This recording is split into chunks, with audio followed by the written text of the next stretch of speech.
আমার অনেক দিনের ইচ্ছে ছিল জয়পুরহাটের এই ডিভাইডারগুলো হওয়ার পরে এখানে গাছ লাগানো, কিন্তু সেভাবে সময় হয়ে ওঠেনি। তাই সকাল সকাল চলে গেছি শখ পূরণ করতে, নিজের বাগানের কিছু গাছ লাগিয়েছি আর এখানকার লাল শাক তুলে এনেছি। এই ভিডিওতে থাকছে আমার মায়ের হাতে রান্না করা লাল শাকের রেসিপি। তো যাই হোক, আপনারা সকলেই জানেন জয়পুরহাটের এই রাস্তাগুলো ঠিক করার জন্য দীর্ঘদিন থেকে কাজ করা হচ্ছিল। অবশেষে এই ডিভাইডার সহ রাস্তাগুলো ভীষণ সুন্দর করে তৈরি করা হয়েছে, কিন্তু পর্যাপ্ত কিন্তু এখানে গাছ তেমন একটা দেখা যায় না। তবুও যে যেভাবে পারছে নিজেদের ইচ্ছে মতো গাছ লাগিয়ে দিচ্ছে। এখানে গাছ লাগানো নিয়ে অনেক অনেক ফানি ঘটনা ঘটে গেছে। তবে আমার ইচ্ছা আছে আমার বাগান থেকে এখানে কিছু ফুলের গাছ এনে লাগাবো। যাই হোক, এখানকার বিখ্যাত লাল শাক শখ করে কিছুটা পরিমাণ তুলেছি, বাড়িতে নিয়ে গিয়ে খাবো। এদিকে আমার ক্যামেরাম্যান বকা দিচ্ছে এগুলো কেন তুলতে হবে। আমি বলছি শখ করে তুলছি, কোনো ব্যাপার না, জয়ে অল্প। তবে বাড়িতে গিয়ে দেখি এখানে তো প্রায় শাকের মেলা বসে গেছে। কচু শাক, সবুজ শাক, আর এই তো আমার নিয়ে আসা লাল শাক। আর শাক রান্না করার জন্য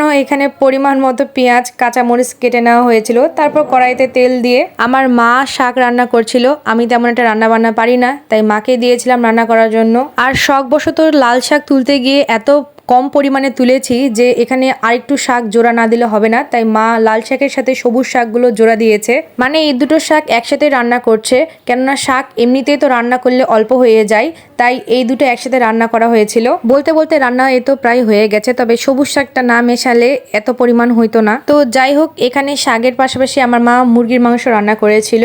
আসলে শাক কিনে খাওয়াটা ব্যাপার না, কিন্তু নিয়ে এসেছি, এটাই অনেক বড় আনন্দের বিষয় আমার কাছে।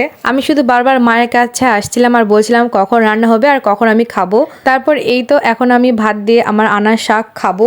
সত্যি বলতে আমার একটু একটু লজ্জাও লাগছিল, তবে আনন্দটা অনেক বেশি হচ্ছিল, কেননা আমি নিজে ঘুম নষ্ট করে যায় নিয়ে এসেছি। আর সব থেকে বড় ব্যাপার হচ্ছে আমি শাক তেমন একটা খাই না, তবে নিজে নিয়ে এসেছি, এটা আমার কাছে অনেক আনন্দের ব্যাপার। শখের জিনিস বলে কথা, এটা অনেক আনন্দের হবে, এটাই স্বাভাবিক।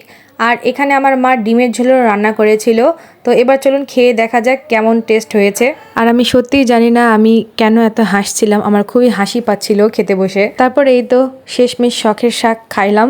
আমার মায়ের হাতের রান্নার তো কোনো তুলনা হয় না, ভীষণ সুন্দর হয়েছিল খেতে। আর সব থেকে বড় ব্যাপার হচ্ছে আমি নিজে তুলে এনেছি, এই জন্য এই শাকের তুলনা কোনো কিছুর সাথে হবে না, এতটাই টেস্ট লেগেছে আমার কাছে। আর এখানে আমি কি পরিমাণ শাক তুলে এনেছি আপনারা সবাই ভিডিওতে দেখতেই পেয়েছেন। আহামরি কিছুই না, শুধুমাত্র শখ করেই নিয়ে এসেছিলাম। আসলে এটা খাওয়ার থেকেও আমার কাছে আনন্দটা অনেক বেশি লেগেছে। তো যাই হোক, ডিভাইডারে আমি বেশ কিছু গাছ লাগিয়েছি, সবগুলো এই ভিডিওতে দিলে অনেক বড় ভিডিওটা হয়ে যাবে, তাই কি কি গাছ লাগিয়েছি সেগুলো থাকছে নেক্সট ভিডিওতে। তবে আমার ইচ্ছা আছে আমার ছাদ বাগান থেকে বেশ কিছু গাছ এখানে লাগিয়ে দেওয়ার আমি চেষ্টা করব। ছাদ বাগানে আমার ড্রাগন গাছ আছে, আমি ভেবেছিলাম নিয়ে গিয়ে লাগাবো, কিন্তু মনে ছিল না আসলে। যাই হোক, এখানে গাছগুলো লাগিয়ে দেওয়ার পরে জল দিয়েছিলাম, সেসব থাকছে নেক্সট ভিডিওতে। টাটা।